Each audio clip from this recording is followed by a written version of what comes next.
भी सीधा रुख करते हैं जयपुर का। मुख्यमंत्री भजनलाल शर्मा संबोधित कर रहे हैं, सीधी तस्वीरें। उद्योगी बंधुओं, भाई और बहनों, सबसे पहले तो मैं आप सभी का, क्योंकि आज एक ऐसा ये दिन है कि इसमें नीति और निर्णय और उसके बाद क्रियान्वित, इन तीनों का संगम है। क्योंकि हमने नीति बनाते समय सभी के सुझाव भी लिए, हमने उन सुझावों को भी उसमें सम्मिलित किया है और नीति बनाते हुए ये इच्छा और अपेक्षा भी की है कि उनकी क्रियान्विति भी ठीक प्रकार से हो। नीति बनती है, निर्णय होता है, क्रियान्विति होती है, तो कार्य में गति आती है। हमारे मंत्रिमंडल के साथियों ने अभी कहा कि समय कम था, और ये वास्तविकता। मेरे से कहा था कई लोगों ने, अधिकारियों ने भी कहा, सुझाव दिए थे। तो मैंने उनको ये पूछा कि आपने पहले राजस्थान के अंदर इन्वेस्टमेंट, राजस्थान भी हुआ है, हमें किस तरह की तैयारी इसके लिए करनी पड़ती है। तो उन्होंने कहा ये 2 साल पहले निर्धारित रहता है। मैंने उसकी चिंता मत करिए, अगले वाला होगा उसके लिए 2 साल निर्धारित कर देंगे। लेकिन अब की बार हम 2 साल निर्धारित नहीं करेंगे, हमें इसी साल करना है। और इसी साल जब करने का निर्णय हुआ और निर्णय में जब डेट लगातार आ रही, नवंबर, दिसंबर, यानी कि खींच करके इसी वर्ष में करना है, तो आप सभी को पता है कि यह वर्षगांठ 15 दिसंबर की होती है। लेकिन उससे पहले 9, 10, 11 दिसंबर का हमने यह कार्यक्रम तय किया। और मैं धन्यवाद देना चाहता हूं मेरे मंत्रिमंडल के सभी साथियों को और सभी अधिकारीगणों को कि उन्होंने जिस मन से, विश्वास से इस काम को गति देने का काम किया। और वास्तविकता में मैं कहना चाहता हूं कि जो उन्होंने मन से काम किया और कार्य को लेकर के जो विषय सूची बनाई और उस विषय सूची में एक एक बिंदु को डाला, और इसके साथ इसके लिए मैं बधाई देना चाहता हूं कि उन्होंने नए आयाम भी स्थापित किए और उन्होंने नए प्रयोग करते हुए उनकी भी क्रियान्विति करने का काम किया। उसके बाद मैं धन्यवाद देना चाहता हूं मेरे प्रवासी राजस्थानी भाइयों को और उद्योगी भाइयों को कि उनका भी बहुत बड़ा सहयोग इस कार्यक्रम में रहा है। और इसलिए आने वाले 9, 10, 11 दिसंबर को राजस्थान का कार्यक्रम बहुत ही अच्छा होने वाला है, क्योंकि इसमें देश के यशस्वी प्रधानमंत्री नरेंद्र मोदी जी का, उन्होंने उनकी जो एक राजस्थान की जो कल्पना थी, उन्होंने विकसित भारत की कल्पना के आधार पर राजस्थान की जो कल्पना की, उसके आधार पर जो उनका सहयोग मिला, उनका समर्थन मिला, निश्चित रूप से मैं देश के यशस्वी प्रधानमंत्री नरेंद्र मोदी जी को भी मैं धन्यवाद देना चाहता हूं। मित्रों, कोई भी काम करने से पहले हमने कहा कि हम सभी के सुझाव मांगते हैं। हमने बजट के अंदर भी सभी, आपने देखा होगा, सभी को बुलाया इसी हॉल में, सभी के हमने सुझाव लिए और हमने राजस्थान में भी सुझाव लिए। हमने यही सुझाव नहीं लिए, हमने हमारे जो राजस्थान के हमारे आईएएस अधिकारी हैं जो दूसरे प्रांतों में हैं, उनकी भी हमने मीटिंग की, उनसे भी बीसी करके हमने कहा है कि आप भी अपने सुझाव बताइए, आपने अपने राज्य में किया होगा, उनके भी सुझाव मिले।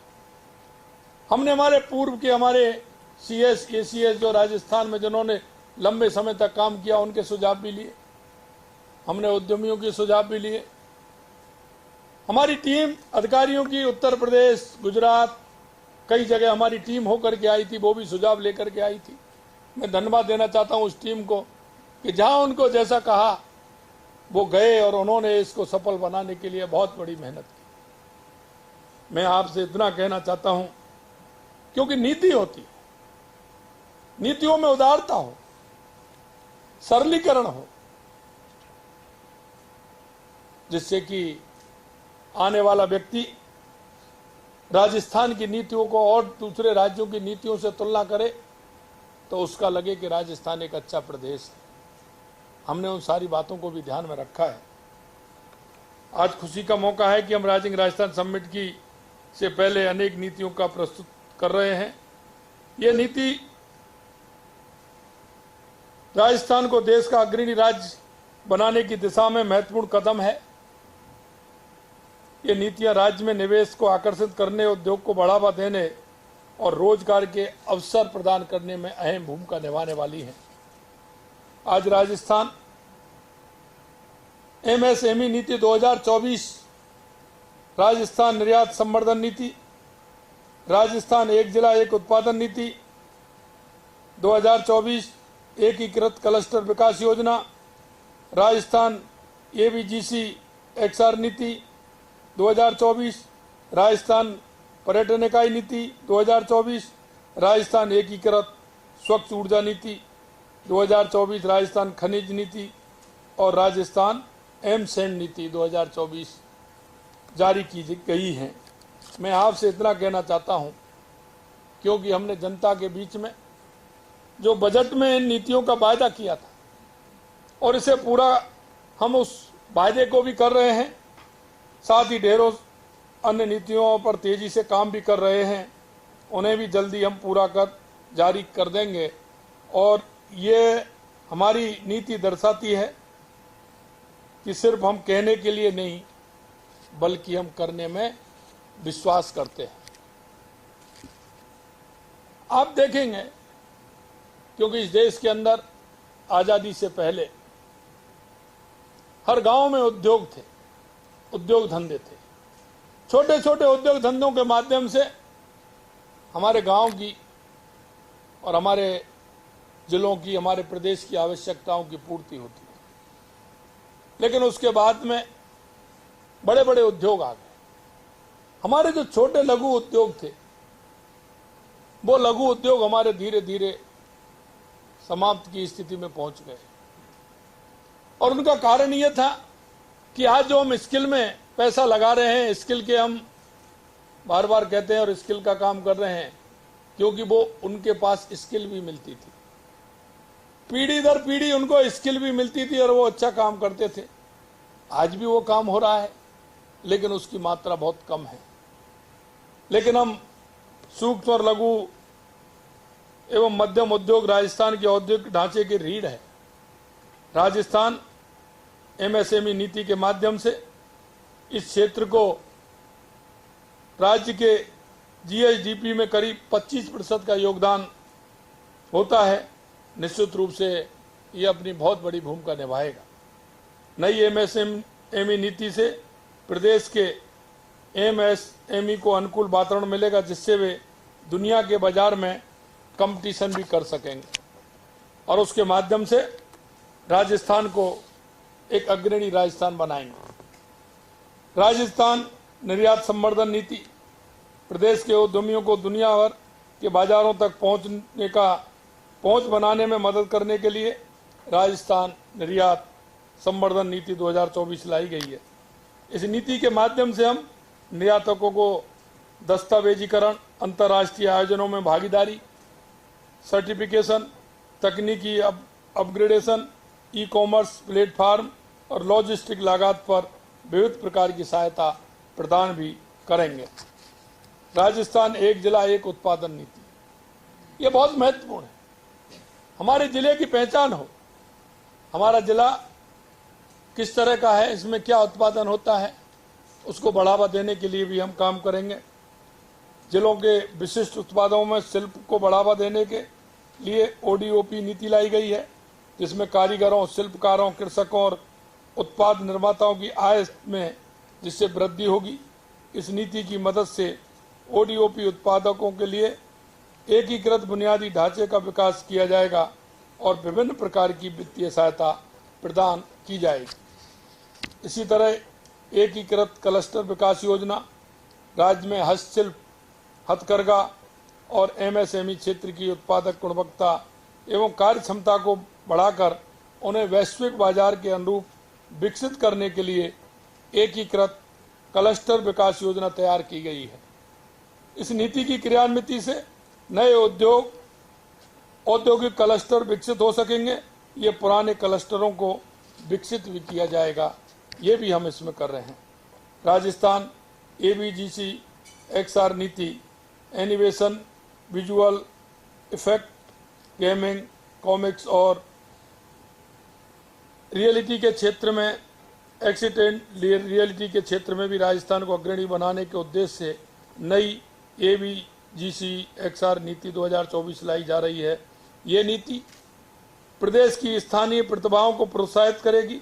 इस क्षेत्र में नवाचार को बढ़ावा देने के लिए अटल इनोवेशन स्टूडियो एक्सीलेट भी स्थापित किए जा रहे हैं, जिससे कि राजस्थान को नई ऊंचाइयां मिलेंगी। राजस्थान पर्यटन इकाई नीति राजस्थान का पर्यटन उद्योग राज्य की GDP में महत्वपूर्ण योगदान देता है। 2027 तक भारतीय पर्यटन उद्योग का आकार लगभग $125 बिलियन तक पहुंचने की उम्मीद है।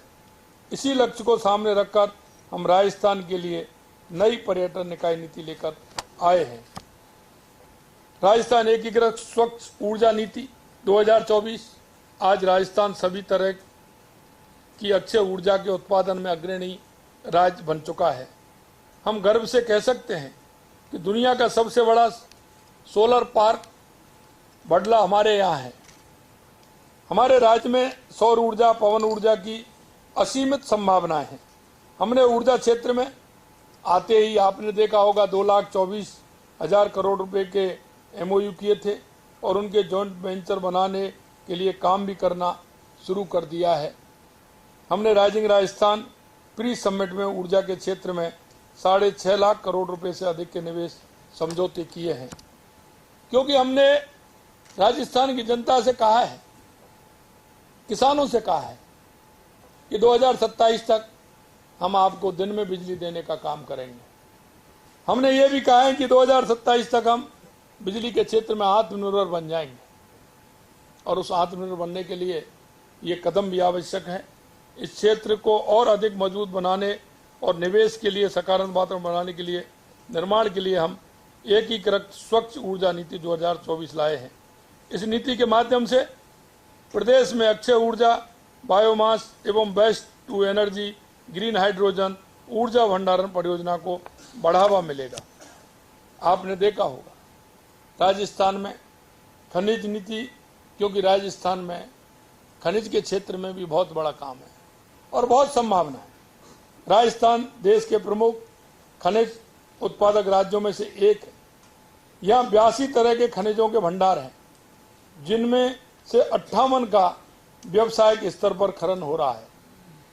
हमारा राजस्थान जिसे धरती दोहरारी कहा जाता है, वो रेती ही नहीं, सोना, लोह, कच्चा तेल, प्राकृतिक स्टोन जैसे खनिजों में भी समृद्ध राजस्थान है। और मैं दुनिया में जहां भी गया हूं,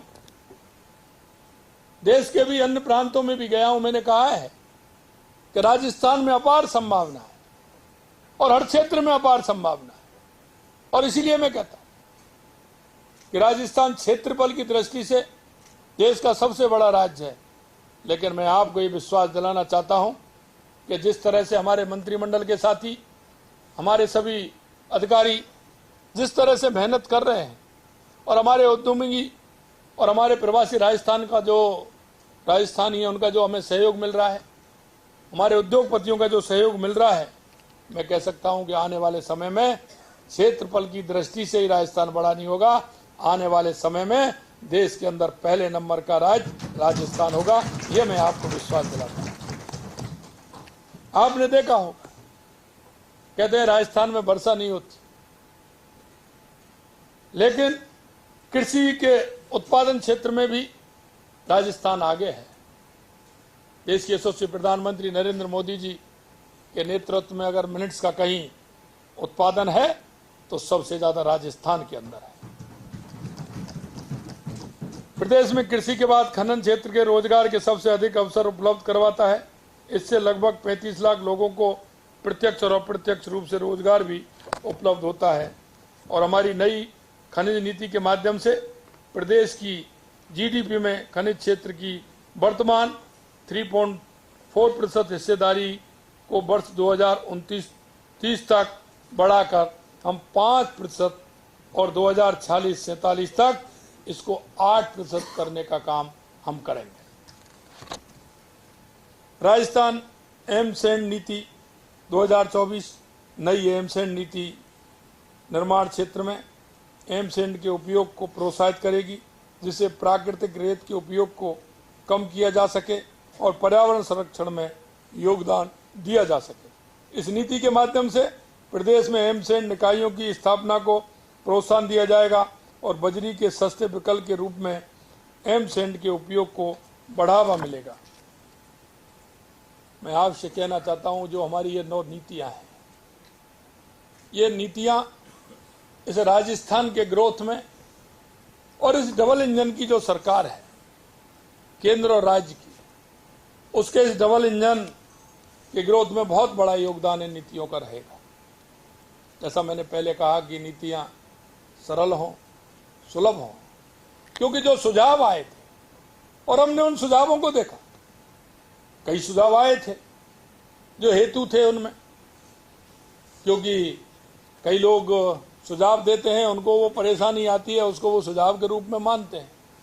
लेकिन मैं धन्यवाद देना चाहता हूं, कई लोगों ने बहुत अच्छे सुझाव दिए, ऐसे सुझाव दिए जो आने वाले व्यक्ति को भी फायदा हो और राज्य को भी फायदा हो और उसका फायदा राज्य की जनता को भी मिले। निश्चित रूप से उनको भी मैं धन्यवाद देना चाहता हूं। ये नीतियां हमारे राज्य के लिए न केवल एक रोड मैप है, बल्कि rising Rajasthan global investment summit में आने वाले निवेश को बढ़ोतरी का महत्वपूर्ण आधार भी है। और इन नीतियों से हम निवेशकों को एक स्थिर, पारदर्शी और समर्थ वातावरण प्रदान करने का संकल्प भी लेते हैं। राजस्थान सरकार की नई नीतियां राज्य के विकास के लिए एक नया अध्याय है। इन नीतियों के माध्यम से हम राजस्थान को विकसित और समृद्ध राज्य बनाएंगे। देश के यशस्वी प्रधानमंत्री नरेंद्र मोदी जी कहते हैं, सबका विकास, सबका साथ, सबका विकास, सबका विश्वास, सबका प्रयास के आधार पर हम चलने वाले हैं। राजस्थान को विकसित एवं अग्रणी राज्य बनाने के लिए जरूरी है, उद्योगपतियों और निवेशकों से आग्रह करता हूं कि वे राजस्थान के विकास में भागीदारी बने। हमारा विश्वास है कि इन नीतियों के माध्यम से राजस्थान न केवल आर्थिक रूप से मजबूत बनेगा, बल्कि एक समृद्ध और विकसित समाज की दिशा में भी अग्रसर होगा। हमें गर्व है कि हम इस विकास यात्रा का हिस्सा हैं और हम सब मिलकर विकसित राजस्थान के अपने संकल्प को साकार करें। मैं आप सभी इस कार्यक्रम में जुड़े आप सभी को मैं बहुत बहुत धन्यवाद देता हूं और धन्यवाद देते हुए मैं आपसे सिर्फ इतना कहना चाहता हूं कि एक कदम हम चलें, एक कदम आप चलो। निश्चित रूप से राजस्थान एक बुलंदियों को छुएगा, विकसित राजस्थान बनेगा, उत्कृष्ट राजस्थान बनेगा। इसी आशा और विश्वास के साथ आप सभी को बहुत बहुत धन्यवाद। जय हिंद, जय भारत, जय राजस्थान। मुख्यमंत्री वचनलाल शर्मा को आप सुन रहे थे। उन्होंने राइजिंग राजस्थान के क्रम में 9 नीतियों को जनता के सामने समर्पित किया है। वो 9 नीतियां जो एक तरीके से राजस्थान के विकास के आकाश में 9 ग्रहों की तरह होंगे, नवरत्न की तरह होंगी। ये 5 विभाग जिनसे संबंधित ये 9 नीतियां, डिप्टी सीएम दिया कुमारी और deputy CM doctor Premchand Bairwa भी इस दौरान मौजूद रहे और मुख्यमंत्री ने खुद एक एक नीति के बारे में जानकारी दी, बताया कि किस नीति का क्या महत्वपूर्ण काम रहने वाला है और वाकई में राजस्थान में न सिर्फ रेवेन्यू के तौर पर देखें या फिर अलग अलग सेक्टर्स के अंदर उपलब्धियों के तौर पर देखें, ये 9 नीतियां बेहद महत्वपूर्ण है।